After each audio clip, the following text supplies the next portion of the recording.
Hello guys, അപ്പം നമ്മൾ behind their ഐസിൻ്റെ ലാസ്റ്റ് ആൻഡ് ഫൈനൽ എപ്പിസോഡ് എത്തിയിരിക്കുകയാണ്. നമുക്ക് നേരെ എപ്പിസോഡിലേക്ക് പോവാം. എല്ലാ സത്യങ്ങളും മനസ്സിലാക്കിയ ലൂയിസ് എന്ത് ചെയ്യുന്നത് വെച്ചാൽ, അവൾ അന്ന് പറഞ്ഞിട്ടുണ്ടായിരുന്നല്ലോ അങ്ങനെ മുൻപൊരു ഇഷ്യൂ ഉണ്ടായിരുന്നു, അവനൊരു അഫെയർ ഉണ്ടായിരുന്നു, മാരിയ എന്ന് പറഞ്ഞിട്ടുള്ളൊരു പെണ്ണായിട്ടൊരു അഫെയർ ഉണ്ടായിരുന്നു, അവിടുത്തെ പ്രശ്നമൊക്കെ കഴിഞ്ഞിട്ടാണ് ഇങ്ങോട്ട് വന്നേക്കണേ എന്നൊക്കെ ഇവൾ പറഞ്ഞത് ലൂയിസിൻ്റെ മനസ്സിലുണ്ട്. അപ്പോൾ ഈ ബ്രൈറ്റൻ എന്ന് പറഞ്ഞാൽ, അതായത് ഈ മാരിയാൻ അഫയർ മുന്നേ ഉണ്ടായിരുന്നു എന്ന് പറഞ്ഞ ആളുടെ അടുത്തേക്ക് ലൂയിസ് പോവാണ്. അപ്പോൾ അവിടെ വെച്ചിട്ട് ഈ മാരിയാനെ അവൾ കാണും, ചെന്നിട്ട് സംസാരിക്കും. ഇങ്ങനെ ലൂയിസ് അഡയിൽ നിന്ന് അങ്ങനെയുള്ള ആളുകളിൽ നിന്ന് എനിക്ക് അറിയുമെന്ന് ചോദിക്കും. അപ്പോൾ അവൾ പറയും, എനിക്കൊന്നും പറയാനില്ല, നിങ്ങൾ പൊക്കോ, നിങ്ങൾ ഇവിടെ നിന്ന് പൊക്കോ എന്നൊക്കെ പറയും. എനിക്ക് വളരെ അത്യാവശ്യമാണ്, എനിക്കത് അറിഞ്ഞേ പറ്റൂ, അതിനാണ് വന്നേക്കണത്, നിങ്ങൾ എന്നെ ഹെൽപ്പ് ചെയ്യണം എന്നൊക്കെ പറയുമ്പോൾ മാരിയാൻ ശരി വരൂ എന്ന് പറഞ്ഞിട്ട് അവർ സംസാരിക്കുകയാണ്. ഡേവിഡ് അവരുടെ ഈ മാരിയാൻ്റെ കോഫിയുടെ അടുത്തുള്ള ഒരു സ്ഥലത്താണ് ഡോക്ടറായിട്ട് ആ സമയത്ത് വർക്ക് ചെയ്തിട്ടുണ്ട്. അപ്പോൾ എല്ലാ ദിവസവും ചായ കുടിക്കാൻ വേണ്ടിയിട്ട് അവൻ അവിടെ വരും. അപ്പോൾ അവൻ്റെ മുഖം കാണുമ്പോൾ ഭയങ്കര സങ്കടമുള്ളൊരു മുഖം പോലെ തോന്നാറുണ്ട്. അപ്പോൾ ഞങ്ങളെന്നും സംസാരിക്കാറുണ്ട്. അതേപോലെ തന്നെ ഇടയിലും വരാറുണ്ട്, പക്ഷെ ഒന്നും മിണ്ടാറൊന്നുമില്ല, മിണ്ടാണ്ട് അവിടെ നിന്നിട്ട് ഇങ്ങനെ വീക്ഷിക്കണ പോലെയാണ് തോന്നാറ്. അപ്പോൾ ഒരു ദിവസം അവനിങ്ങനെ സംസാരിച്ചു, നമുക്ക് ഇഷ്ടമില്ലെങ്കിൽ എങ്ങനെയാണൊരു ബന്ധത്തിൽ നിൽക്കണത്, ഒരാൾ നമ്മുടെ കൂടെ ഇരുന്നാലും ആളതിനെ പറ്റി ഒന്നും അറിയാണ്ടിരിക്കണത് ഇങ്ങനെയാണെന്നൊക്കെ ഇങ്ങനെ ഞങ്ങൾ സംസാരിച്ചു.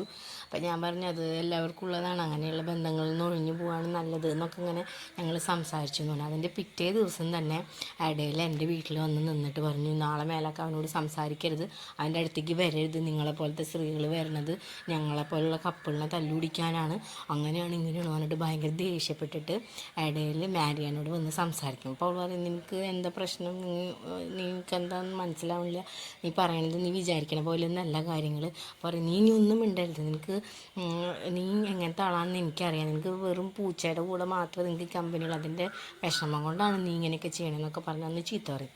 അപ്പോൾ അത് എൻ്റെ ഭർത്താവിനെ നീ മയക്കാനൊന്നും നോക്കണ്ട എന്നൊക്കെ ഇങ്ങനെ പറയും. അപ്പോൾ അത് കേൾക്കുമ്പോൾ ഇവൾക്ക് ദേഷ്യം വരും. അപ്പോൾ പിറ്റേ ദിവസം ഡേവിഡ് ഇതൊന്നും അറിയാണ്ട് അവിടെ വന്ന് ചായ കുടിക്കാതിരുന്ന അവൻ്റെ വിഷമങ്ങൾ പറയുമ്പോൾ മാരിയാൻ പറയും, ഇത്ര ബുദ്ധിമുട്ടിയിട്ട് നീ ജീവിക്കണ്ട, നീ അവളെ ഡിവോഴ്സ് ചെയ്തിട്ട് പോവാൻ അവനെ ഉപദേശിച്ചു ഇങ്ങനെ. അപ്പോൾ ഇവൾ ചോദിക്കും, അപ്പം എന്താ ഉണ്ടായെന്ന് ചോദിക്കും. അപ്പം അന്ന് രാത്രി ഞാൻ എൻ്റെ വീട്ടിലേക്ക് വന്നപ്പോൾ ഓൾറെഡി അവളുടെ വീട്ടിൽ ആരില്ല, ഒരു പൂച്ച മാത്രമുള്ള മാരിയാനിൻ്റെ കൂടെ ഉള്ളത്.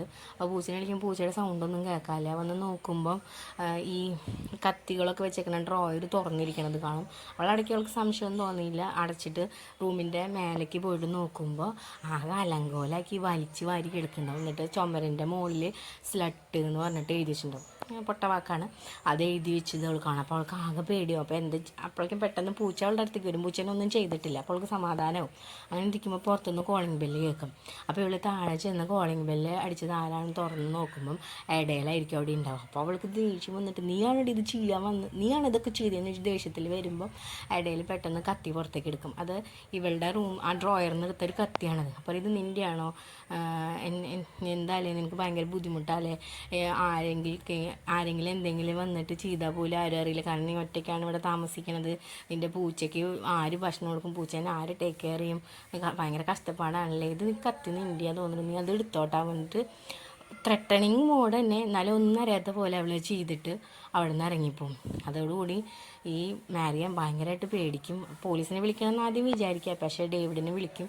അപ്പോൾ ഡേവിഡ് എന്ത് പറയുക, കേസൊന്നും ഇല്ലാണ്ട് ഒത്തുതീർപ്പാക്കണം, നീ ഇത് വിട്ടോ എന്ന് പറയും. അപ്പോൾ ഇവൾ സമ്മതിക്കില്ല, എനിക്ക് കേസ് ചെയ്യണം എന്ന് പറയും. അപ്പോൾ ഡേവിഡ് പറയും, നീ അങ്ങനെ കേസ് കൊടുക്കുകയാണെങ്കിൽ എൻ്റെ വാക്ക് ആയിരിക്കും കുറച്ചുകൂടി മുൻപന്തിയിൽ നിൽക്കുക, അപ്പോൾ നിനക്ക് പണി കിട്ടും, നീ അത് തന്നെ ഇത് ഒഴിഞ്ഞു വിട്ടോ എന്ന് പറയും.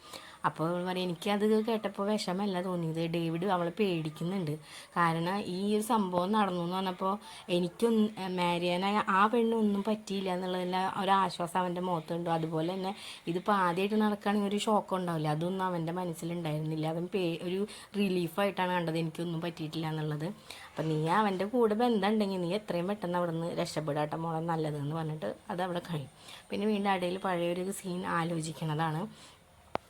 ഡേവിഡും അടയിലും പിന്നെ റോബൊക്കെ കൂടെ ഫുഡ് ഉണ്ടാക്കണ സമയത്ത് അവർ തമ്മിൽ നല്ല സന്തോഷിച്ച് ചിരിച്ച് കളിച്ച് വർത്താനം പറഞ്ഞ് എൻജോയ് ചെയ്തിട്ട് ഇങ്ങനെ നടക്കണം. അപ്പോൾ റോബിന് എങ്ങനെയെങ്കിലും ഡേവിഡിൻ്റെ ഉള്ളിൽ എന്തെങ്കിലും ഒരു കുറ്റം കണ്ടുപിടിച്ചിട്ട് വേണം അവർ തമ്മിൽ അടി ഉണ്ടാക്കിക്കാൻ വേണ്ടിയിട്ടാണ് നോക്കണത്. പക്ഷേ ഡേവിഡാണെങ്കിൽ അവളങ്ങനെ ഭയങ്കര ഇഷ്ടമാണ്, അവളുടെ കാര്യങ്ങളെല്ലാം നോക്കി ഭയങ്കര കൈൻഡ് പേഴ്സണാണ് ഡേവിഡ്. അപ്പോൾ ഡേവിഡ് പറയും എനിക്ക് നിന്നെ പേടിയുണ്ടായിരുന്നു റോബ് അവളുടെ കൂട്ടുകാരനാവാൻ പറഞ്ഞപ്പോൾ, പക്ഷേ നീ നല്ലൊരാളാണ് എന്നൊക്കെ ഡേവിഡ് റോബിനെ പറ്റിയിട്ട് പറയും. റോബിനെ ഭയങ്കര ഇഷ്ടമായിട്ട് ഡേവിഡിന് ഇഷ്ടമായിട്ട് പറയാം. അപ്പോൾ ഇങ്ങനെ തന്നെ മെയിൻറ്റെയിൻ ചെയ്ത് പൊക്കോളോ, ഇങ്ങനെയാണെന്ന് പറയും. അപ്പോൾ പറയുന്ന വെച്ചാൽ ഒരു ഫോട്ടോ എടുക്ക്, ഞങ്ങൾ തമ്മിൽ നിൽക്കണമെന്ന് പറഞ്ഞിട്ട് ഇവൻ ഒരു ഫോട്ടോ എടുത്തു കൊടുക്കും. ആ ഫോട്ടോയാണ് അതുവരെ അവർ അവിടെ ഇവിടെ ആയിട്ട് ഫ്രെയിം വെച്ചിട്ട് കാണുന്ന ആ ഫോട്ടോ ആണ്. അത് നല്ല ഭംഗിയിൽ അവർ എടുത്തു കൊടുക്കും. എന്നിട്ട് അവർ പോയതിന് ശേഷം അവൻ ആ ഫോട്ടോ അങ്ങനെ നോക്കട്ടെ. അവനൊരു ഉള്ളിൽ ഭയങ്കര ഒരു അസൂയ പോലെ അത് അവരുടെ ആ ജീവിതം കണ്ടിട്ട്. കാരണം അവന് അങ്ങനെ ആരും ഇല്ല സ്നേഹിക്കാനായിട്ട്. അങ്ങനെ ഇവർ ഡിന്നറൊക്കെ കഴിഞ്ഞിട്ട് അവൾ പറയും ഞാൻ പോവാണ്, ഡേവിഡിനെ അധികം നേരം ഇവിടെ അടുത്തത് എൻ്റെ അടുത്തേക്ക് വിട്ടോളാട്ടാ എന്നൊക്കെ പറഞ്ഞിട്ട് അവൾ പോവും. അപ്പോൾ റോബ് പറയും ഞാൻ നിന്നെപ്പറ്റി തെറ്റിദ്ധരിക്കുകയായിരുന്നു ചെയ്തത്, നീ അവളെന്നെ പൈസയ്ക്ക് വേണ്ടിയിട്ടാണോ എന്നുള്ളത് ഇപ്പോഴേക്ക് മനസ്സിലായി, നീ നല്ലവനാണ് എന്നൊക്കെ പറഞ്ഞിട്ട് പറയും. അങ്ങനെ ഡേവിഡും അഡേലും കൂടി അവിടെ ലവ് മേക്കിംഗ് ചെയ്തുകൊണ്ടിരിക്കുന്ന സമയത്ത് റോബ് എന്ത് ചെയ്യും, ആസ്ട്രൽ പ്രൊജക്ഷൻ വഴി അവരുടെ റൂമിലേക്ക് പോയിട്ട് നോക്കുന്ന ഒരു സീൻ കാണിക്കുന്നത്. അല്ല അവനെ അതറിയാനുള്ള ഒരു ആഗ്രഹത്തിൽ. അപ്പോൾ ഈ സത്യങ്ങളൊക്കെ അറിഞ്ഞ ലൂയിസ് അഡേലിനെയല്ല ഡേവിഡിനെ വിളിക്കുകയാണ്. എന്നിട്ട് കണ്ടിട്ട് പറയും ഞാൻ എല്ലാം അറിഞ്ഞു, നിങ്ങളുടെ പ്രശ്നങ്ങൾ അറിഞ്ഞു, അവളുടെ കാര്യങ്ങൾ അറിയാം, അപ്പോൾ നീയെങ്കിലും സത്യസന്ധമായിട്ട് പറയണം, റോബിനെ നീയാണോ കൊന്നത് എന്ന് ചോദിക്കുക. അപ്പോൾ ഞാനല്ല, അവളുടെ കയ്യിൽ നിന്ന് പറ്റിയതാണ്, പക്ഷെ അവൾ എന്നോട് പറയരുത്, രക്ഷപ്പെടാൻ വേണ്ടിയിട്ട് എന്നോട് പറയരുത് എന്നാണ് പറഞ്ഞേക്കണത്, അത് കാരണം കൊണ്ടാണ് ഇങ്ങനെയൊക്കെ വന്നേക്കണത് എന്ന് പറയും. അപ്പോൾ ഇവൾ ചോദിക്കും എന്താ ഉണ്ടായത്, കാര്യം എന്താ വെച്ചാൽ തുറന്ന് പറയുമെന്നൊക്കെ പറയും.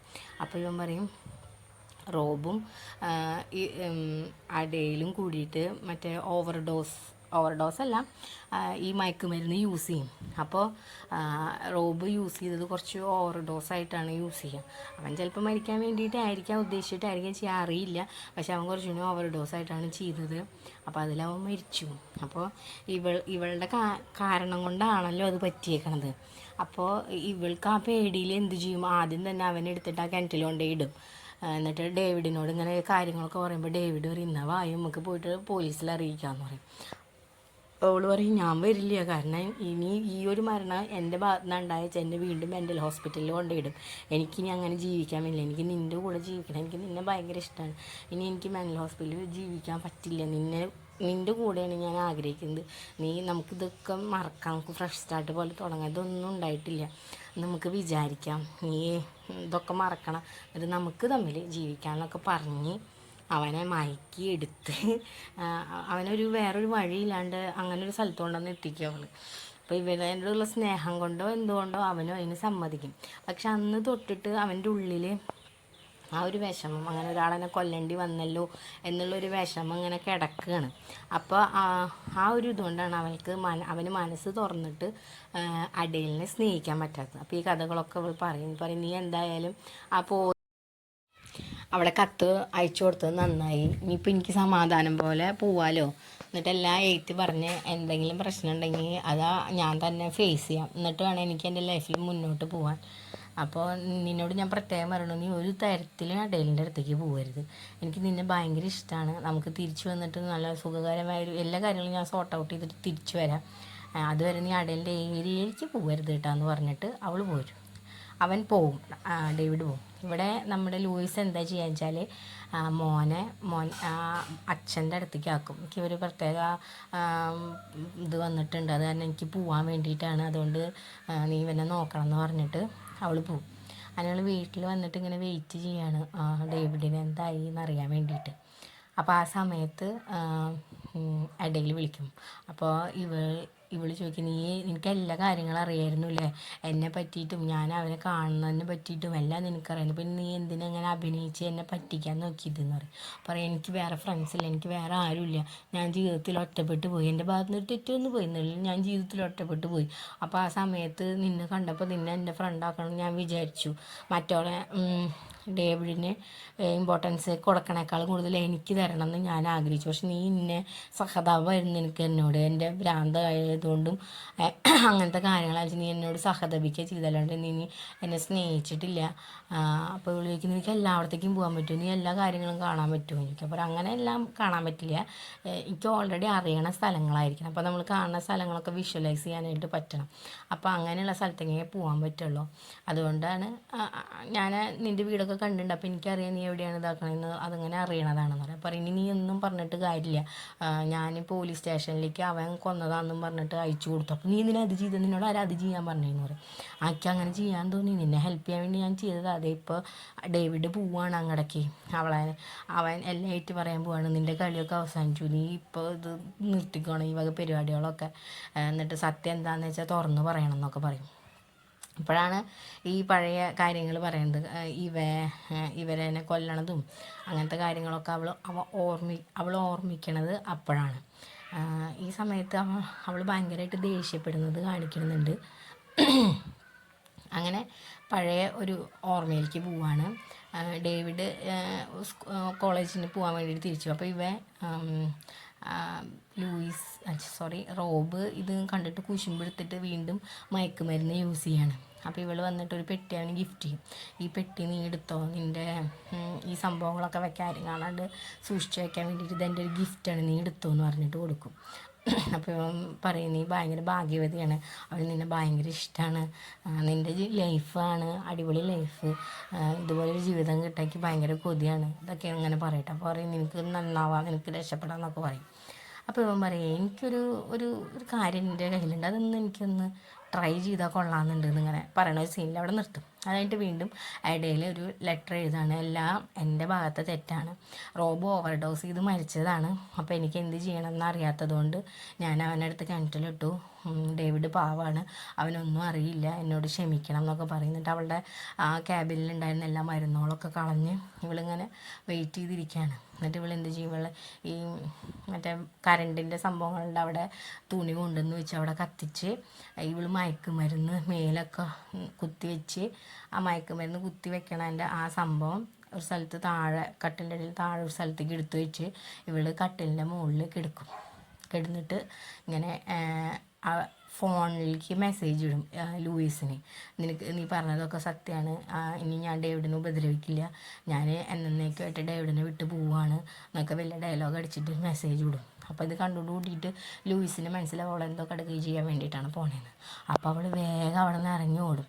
പ്രത്യേകം ഡേവിഡ് പറഞ്ഞതാണ് പോവരുതെന്ന്, പക്ഷെ ഇവൾ ഓടും അഡേലിൻ്റെ സംസാരം കേട്ടിട്ട്. അപ്പോൾ അവിടെ ചെല്ലുമ്പോഴേക്കും ആ വീട് മുഴുവനും കത്തി ഇതായിട്ട് നിൽക്കുന്നുണ്ടാവും. അവിടെയാണെങ്കിൽ ഇടയിൽ കയ്യിൽ ഇങ്ങനെ എണ്ണം പിടിച്ച് ഉറങ്ങിക്കൊണ്ടിരിക്കുകയാണ്. അപ്പോൾ ഇവൾ വന്നിട്ട് വാതിലുമ്പോൾ തട്ടിയിട്ട് തുറക്കാൻ പറ്റില്ല. അപ്പോൾ മുന്നേ ചെയ്തതുപോലെ ചില്ല് ഉടച്ചിട്ട് തുറക്കാൻ നോക്കും, പക്ഷെ അപ്പോഴും ഇവൾക്ക് തുറക്കാൻ പറ്റില്ല. അപ്പോൾ വേറെ വഴിയില്ലാത്തതുകൊണ്ട് ഇവൾ അവിടെ ഇരുന്നിട്ട് ഈ പറഞ്ഞ ടെക്നിക്ക്, അതായത് ആസ്ട്രൽ പ്രൊജക്ഷൻ ചെയ്തിട്ട് അവളുടെ അടുത്തേക്ക് എത്താൻ വേണ്ടിയിട്ട് അവൾ കിടന്ന് ഉറങ്ങിയിട്ട് ഇങ്ങനെ ആസ്ട്രൽ പ്രൊജക്ഷനിൽ അവളുടെ സോള് പുറത്തേക്ക് ഇറങ്ങും. അവിടെ ചെല്ലുമ്പോൾ ഇടയിലും അതുപോലെ അവിടെ കിടക്കും, അവളുടെ സോള് അവിടെ നിന്നും പുറത്തേക്ക് ഇറങ്ങും. എന്നിട്ട് രണ്ടുപേരുടെ സോള് അങ്ങോട്ടും ഇങ്ങോട്ടേക്കും സ്വാപ്പ് ചെയ്യും. അഡേലിൻ്റെ സോള് ലൂയിസിൻ്റെ ശരീരത്തിലേക്കും ലൂയിസിൻ്റെ സോള് അഡേലിൻ്റെ ശരീരത്തിലേക്കും സ്വാപ്പ് ചെയ്യും. അങ്ങനെ ലൂയിസിൻ്റെ ശരീരത്തിൽ അഡേൽ അങ്ങോട്ട് എണീക്കുകയാണ് സന്തോഷമായിട്ട്. അവളിത് കരുതി കൂട്ടി പ്ലാൻ ചെയ്ത ഒരു കാര്യമാണ്. അവൾ ചെന്നിട്ട് പുറത്തൊരു സ്ഥലത്ത് കീ വെച്ചിട്ടുണ്ടാവും, ആ കീ എടുത്തു കൊണ്ട് വന്നിട്ട് അകത്തേക്ക് കയറിയിട്ട് ഇപ്പോൾ ലൂയിസ് ആയിട്ടുള്ള അഡേലിൻ്റെ അടുത്ത് വന്നിരിക്കും. അപ്പോൾ ഇവൾ കണ്ടിട്ട് ലൂയിസിനെ കാണുമ്പോൾ അഡേൽ നീ എന്ത് ചെയ്തതെന്നൊക്കെ ചോദിക്കും. അപ്പോൾ അവൾ പറയും നീ പേടിക്കണ്ട, നീ അവിടെ കിടന്നോ, ഞാനായിട്ട് സെറ്റപ്പ് ചെയ്തതാണിത്, നിൻ്റെ ശരീരത്തിൽ ഞാൻ കുറച്ചധികം ഓവർ ഡോസ് കയറ്റിയിട്ടുണ്ട്, അതുകൊണ്ടാണ് നിനക്ക് എണീക്കാൻ പറ്റാത്തതെന്ന് പറയും.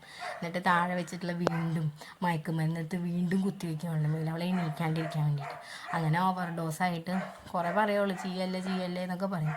അപ്പോൾ പറയും കുഴപ്പമില്ല കേട്ടോ, നീ ഉറങ്ങിക്കോ, നീ പേടിക്കണ്ട, ഡേവിഡ് എനിക്കുള്ളതാണ്, ഞാനത് ആർക്കും വിട്ടുകൊടുക്കില്ല, ഇനി നീ ഉറങ്ങിക്കോ എന്ന് പറഞ്ഞിട്ട് അവൾക്ക് നല്ലോണം ഓവർ ഡോസ്. അവൾ ബോധം കെട്ട് പോയതാണോ മരിച്ചതാണോ എന്നുള്ളത് അങ്ങനെ കാണിക്കണില്ല. എന്ത് ചെയ്യുന്നത്, വീട് മുഴുവൻ കത്തി നശിക്കും. ഇടയിൽ അവൾ തന്നെ പുറത്തേക്ക് പിടിച്ച് വലിച്ച് കൊണ്ടുവന്ന് മടിയിലെത്തി അവിടെ അങ്ങനെ സ്റ്റക്കായിട്ടിരിക്കും പോലീസുകാർ വരണ വരെ. അവൾ സന്തോഷത്തിലാണ്, പക്ഷെ പോലീസുകാർ വരുമ്പോൾ ഭയങ്കര കരച്ചിലൊക്കെ അഭിനയിച്ചിട്ട് അങ്ങനെ നിൽക്കും. അങ്ങനെ സത്യത്തിൽ വെച്ചതായിരിക്കാം, അല്ലെങ്കിൽ ഓർഡേഴ്സ് ആയിരിക്കാം. ഇനിയിപ്പോൾ അടുത്ത സീസണിലേക്ക് ഇത് വെക്കുന്നുണ്ടോയെന്നൊന്നും എനിക്കറിയില്ല കേട്ടോ. പിന്നെ വീണ്ടും ഇവള് വൈകുന്നേരം ഇപ്പോൾ അഡേലായിട്ടുള്ള ലൂയിസിൻ്റെ വീട്ടിലേക്ക് വരികയാണ്. എന്നിട്ട് അവൾ യൂസ് ചെയ്യുന്ന സാധനങ്ങൾ, അവരുടെ മുറികൾ, അവളുടെ പഴയ കാര്യങ്ങളെല്ലാം ഇവൾ പഠിച്ച് അവൾ പ്രാക്ടീസ് ചെയ്യാണ്. ഈ ലൂയിസിൻ്റെ പോലെ ആവാൻ ഇമിറ്റേഷൻസ് ഇങ്ങനെ നടത്തി അവൾ സെറ്റപ്പായി ശരിക്കൊരു ലൂയിസായി മാറാനായിട്ട് അവൾ ശ്രമിച്ചു. അങ്ങനെ പിറ്റേ ദിവസം മോനെ എക്സ് ഹസ്ബൻഡിൻ്റെ വീട്ടിലാണല്ലോ ആക്കിയേക്കുന്നത്. അങ്ങോട്ട് ചെല്ലുമ്പോൾ ഹസ്ബൻഡ് ചോദിക്കും, നീ എന്ത് ഇത്ര പെട്ടെന്ന് വന്ന്, നിനക്ക് ബുദ്ധിമുട്ടുണ്ടാവും 2 ദിവസം കഴിഞ്ഞിട്ട്. അപ്പോൾ അതിൻ്റെ ആവശ്യമില്ല, ഞാൻ ഓക്കെയാണ്, ഇത് നീ അന്വേഷിക്കേണ്ട ആവശ്യമില്ല എന്ന് പറഞ്ഞിട്ട് ഭയങ്കര ഒരു പൊട്ടതുപോലെ പെരുമാറും, റൂഡായിട്ട് പെരുമാറും. അപ്പോൾ അവന് ആകെ വിഷമമുണ്ട്. അപ്പം മോൻ ഓടി വരും. അപ്പോൾ സാധാരണ മോനെ കാണുമ്പോൾ ഓടി വന്ന് കെട്ടിപ്പിടിക്കും ഒക്കെ ചെയ്യും. പക്ഷേ അവിടെ ആ നേരത്തെ സ്റ്റക്കായിട്ട് നിൽക്കും, ഒന്നും മറുപടിടുന്നു. അപ്പോൾ അത് മോന് ഭയങ്കര വിഷമമാവും. എന്നാലും അവളുടെ കൂടെ പോകും. പിന്നെ അവിടെ നിന്ന് നോക്കുമ്പം ഡേവിഡിനെ റിലീസ് ചെയ്യും, കുഴപ്പമൊന്നുമില്ലാണ്ട് ഇതാക്കും. അതിന് ഇവളെ ഡേവിഡിനെ വെയിറ്റ് ചെയ്യാൻ രണ്ടുപേരും കൂടിയിട്ട് ഒന്ന് ചേരുകയാണ്. അപ്പം നമ്മുടെ എല്ലാ പ്രശ്നങ്ങളും തീർന്നു, നമുക്ക് നമ്മുടെ ഇടയിൽ ആരും വരില്ല എന്ന് പറഞ്ഞിട്ട് എന്നെ കാണിക്കണം. അങ്ങനെ വീണ്ടും വേറെ പഴയ ഒരു ഓർമ്മയിലേക്ക് ഇങ്ങനെ പോവാണ്. അതായത് റോബ് പറഞ്ഞിട്ടുണ്ടായിരുന്നല്ലോ നമുക്കൊരു പുതിയ ടെക്നിക്ക് യൂസ് ചെയ്യാമെന്ന്. അതായത് റോബ് പറഞ്ഞു കൊടുത്തത് എന്താണെന്ന് വെച്ചാൽ, ഇവർക്ക് 2 പേർക്കും ആസ്ട്രൽ പ്രൊജക്ഷൻ്റെ കഴിവുണ്ട്, റോബിനും അഡേലിനും. അപ്പം നമുക്ക് 2 പേർക്കും അങ്ങോട്ട് ഇങ്ങോട്ട് സ്വാപ്പ് ചെയ്ത് കളിച്ചാലോ എന്ന് ചോദിക്കും. അങ്ങനെ ഇവർ അവിടെ കിടന്ന് സ്വാപ്പ് ചെയ്യും. റോബിൻ്റെ ശരീരത്തിലേക്ക് അഡേലും, അഡേലിൻ്റെ ശരീരത്തിലേക്ക് റോബും കയറും. അങ്ങനെ അടയിലായിട്ട് എണീക്കുന്ന റോബ് എന്ത് ചെയ്യും എന്ന് വെച്ച് കഴിഞ്ഞാൽ, ഓൾറെഡി റോബിൻ്റെ മേൽ അത്യാവശ്യത്തിന് ഇഞ്ചക്ഷൻ കുത്തി മയക്കുമരുന്ന് കിട്ടുന്നപ്പോൾ എണീക്കാൻ പറ്റില്ല. ഇതേ ചെയ്ത പോലെ തന്നെ ലൂയിസിനോട് ചെയ്ത പോലെ തന്നെ റോബ് അഡേലിനോടും ചെയ്തിട്ടുണ്ട്. സത്യത്തിൽ അവിടെ മരിച്ചു കിടന്നിരുന്നത് റോബല്ലായിരുന്നു, അഡേലായിരുന്നു. അഡേലിൻ്റെ ശരീരത്തിൽ ഇപ്പോൾ ഉള്ളത് റോബാണ്. അങ്ങനെയാണ് കഥ. അപ്പോൾ സത്യത്തിൽ റോബിനെ ഡേവിഡിനെ ഭയങ്കര ഇഷ്ടമാണ്. അപ്പോൾ എങ്ങനെയെങ്കിലും ഡേവിഡിനെ സ്വന്തമാക്കാനും അതുപോലെ അഡേലിൻ്റെ പേരിലുള്ള സ്വത്തും കാര്യങ്ങളൊക്കെ സ്വന്തമാക്കാൻ വേണ്ടിയിട്ട് റോബ് ചെയ്യണ ഒരു കളിയാണിത്. ഇത് പക്ഷെ ആർക്കും മനസ്സിലാവില്ല എന്ന് മാത്രം. അങ്ങനെ ഇപ്പോൾ ലൂയിസായിട്ടുള്ള റോബിനെ ഡേവിഡ് കല്യാണം കഴിക്കാനും അവർ ഭയങ്കര സന്തോഷത്തിൽ ജീവിക്കാൻ പോവുകയാണ്. ഇനി നിൻ്റെ കൂടെ ആയിരിക്കും ഞാൻ എപ്പോഴും, ജീവിതകാലം മുഴുവൻ നിന്നെ ഞാൻ സ്നേഹിക്കും, അങ്ങനെയൊക്കെ പറഞ്ഞിട്ട് അവരൊന്ന് ചേരണം. അപ്പോൾ അവർ റോബിന് ഡേവിഡിനോടുള്ള സ്നേഹമാണ് കാണിക്കുന്നത്. അവന് ഭയങ്കര ഇഷ്ടമായിരുന്നു ഡേവിഡിനെ. അതിന് വേണ്ടിയിട്ടാണ് ഏതറ്റം വരെയും പോയിട്ട് അവൻ്റെ കൂടെ നിൽക്കാൻ വേണ്ടി ഏതറ്റം വരെ പോകാൻ തയ്യാറായത്. അതിനിവരുടെ കല്യാണം കഴിഞ്ഞ് ഇവർ ഹണിമൂണിന് ഇനിയിപ്പോൾ എങ്ങോട്ട് പോകണം എന്നൊക്കെ ഇങ്ങനെ അന്വേഷിക്കുക. അപ്പോൾ പറയും എങ്ങോട്ട് വേണമെങ്കിലും പോയി, ഇനി നമ്മൾ 2 പേരും മാത്രമല്ലേ ഉള്ളൂ എന്ന് ലൂയിസ് പറയും നമ്മൾ മാത്രമല്ല ആഡമുമില്ലേ മോനുണ്ടല്ലോ. അപ്പം മോൻ പിന്നിലിങ്ങനെ ആകെ സങ്കടപ്പെട്ടിരിക്കുന്നുണ്ട്. സ്വന്തം അമ്മ വേറൊരാളായത് മാറിപ്പോയതൊക്കെ ഏതൊരു മോനും മനസ്സിലാവുമല്ലോ. അപ്പോൾ ഇവൾ പറയും നമുക്ക് ഷിപ്പിൽ ക്രൂയിസിൽ യാത്ര പോയാലോ എന്നൊക്കെ ചോദിക്കും. അപ്പോൾ ഇവൻ പറയും അതിന് അമ്മയ്ക്ക് അതൊന്നും ഇഷ്ടമല്ലല്ലോ എന്ന് പറയാം. അപ്പോൾ ഇവൾ പറയും ഇനിയിപ്പോൾ പുതിയ ഇഷ്ടങ്ങളാവാലോ, ഞാൻ മാറി വരികയാണല്ലോ എന്ന് പറഞ്ഞിട്ട് ഒരു പ്രത്യേകതരം ചിരിയോട് കൂടിയിട്ട് ആ സീസൺ ബിഹൈൻഡ് ഹെയർ ഐസ് എന്ന് പറയുന്നത് തീരുകയാണ്. നിങ്ങൾക്കിത് ഇഷ്ടപ്പെട്ടെങ്കിൽ ലൈക്ക് ചെയ്യുക. ഇനി അടുത്ത ഒരു വെറൈറ്റി വെബ് സീരീസ് ആയിട്ട് ഞാൻ വരുന്നതാണ്. അതുവരയ്ക്കും ബൈ.